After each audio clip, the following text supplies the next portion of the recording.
Every presidential campaign has its make-or-break moments, and in 2024 that moment may have come in the form of a small Midwestern town in Ohio. Until a few years ago, Springfield was a town of roughly 60,000 people, but the sudden addition of 20,000 new residents caused an upheaval. A huge population of Haitian immigrants, many of which entered the country under temporary protected status during the Biden and Harris administration, have settled in the town. Crime has skyrocketed, health and educational services are overwhelmed, and some residents are even reporting their pets being abducted and possibly consumed on social media. With just a few months before the presidential election, Springfield has become the personification of everything wrong with the radical replacement migration policy that the Democrats have enacted while controlling the White House. Border security has been a disaster in the United States for a long time.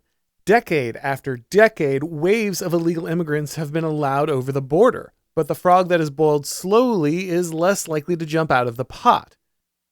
The cultural and demographic shift of the nation has been slow but steady, and the worst effects have been concentrated in border states, not distributed across the country.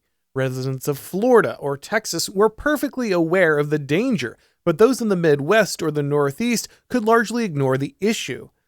Now that refugee resettlement, sponsored by the federal government, has penetrated deep into the heartland, every state has become a border state, and the rapid transformation of a city like Springfield only highlights how devastating the process has become. Vice presidential candidate and Ohio Senator J.D. Vance has mentioned the trajectory of Springfield in several speeches, but the plight of the town gained significant traction after a video of an elderly woman speaking at her local city council meeting went viral. The woman expressed fear that she and her elderly husband couldn't protect themselves from the homeless men that were now squatting in their yard who didn't speak English. Several social media posts also revealed local residents reporting intimidation by cars full of strange men, co-workers being threatened by immigrant men, and pets being abducted.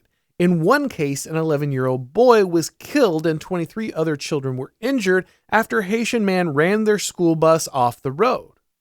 Crime has exploded over the last few years in Springfield, with FBI crime statistics showing a 242% increase between 2019 and 2022.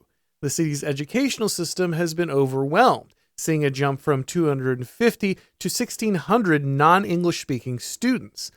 Medical services have also struggled to keep pace, with one facility reporting $436,000 in expenses for new translators who can speak Haitian Creole, along with a tripling of the standard wait time to see patients.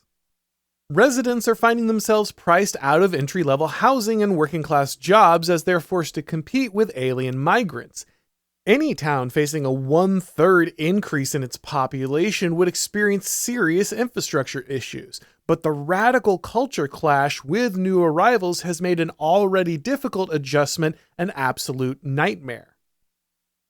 The sad fact is that Springfield is far from alone. In Sylacauga, Alabama, a recent city council meeting was cut short after residents voiced their concern that a large number of illegal Haitian immigrants had settled in the town looking for work. The council president gavelled the meeting to a close as attendees shouted down the local government representatives for not hearing their concerns. The same level of disruption and displacement that has been visited upon border towns for decades is now coming to several dozen cities and towns across the nation at lightning speed, and people are finally taking notice. When it comes to illegal immigration, the federal government is not simply a passive enabler, but a malicious actor facilitating a massive crime against the native population of the country.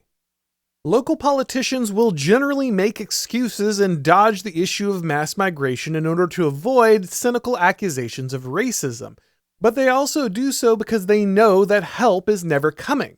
The Great Replacement has been characterized as a conspiracy theory by leftists seeking to silence their foes, but replacement migration is simply the standard policy of the Democratic Party.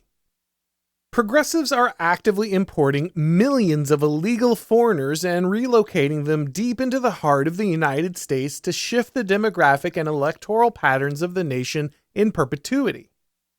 Even if illegals can't vote now, and the push by Democrats for mail-in voting with no verification raises serious suspicions on that account, amnesty and birthright citizenship would still guarantee that in a generation, the left will have tens of millions of new voters that owe the party their loyalty.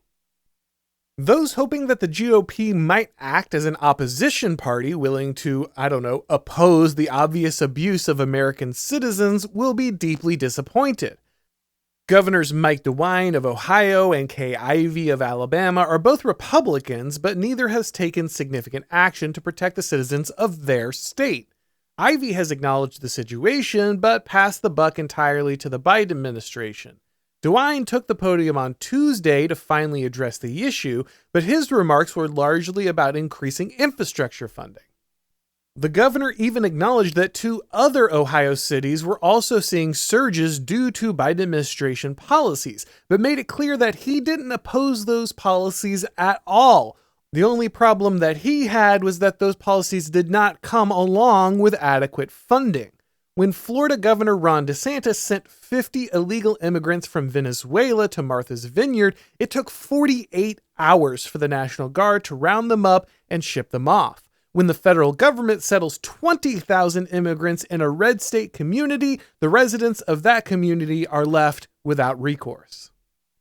Many progressive journalists and politicians have expressed the obligatory outrage and charges of racism leveled at anyone who opposes this madness, asserting that a community has no right to choose who joins it. The implication being that there's some objective criteria for community formation, and ultimately no one really decides. But of course, that's a lie. The federal government decided to grant protected status to those immigrant populations and facilitate their mass migration into red states, while subsidizing that very migration with money taken from American taxpayers. There is nothing organic about this phenomenon. The ruling elite made the decisions, appropriated the money, and funneled the money through organizations, both governmental and non-governmental, that are responsible for the transformation of communities across the nation, and in the process, the transformation of the nation itself. And no one in these communities was ever asked. Thanks for watching, guys. If you enjoyed this video, go ahead and click like. If you haven't subscribed yet, now is a great time to do so. If you'd like to get these broadcasts as podcasts, you can do that by subscribing to the Auron MacIntyre Show on your favorite podcast platform. And when you do, leaving a rating or review really helps out with the algorithm magic. If you'd like to pick up my book, The Total State, you can do that on Amazon, Barnes & Noble, Books A Million. And again, leaving a rating or review really helps. If you'd like to follow me on Gab or Twitter or Substack or Instagram, if you'd like to get these videos on Rumble or Odyssey, the links to do all of that are down below in the description. And of course, you can watch all of my shows and read all of my columns over at The Blaze. Thanks for watching, guys, and as always, I'll talk to you next time.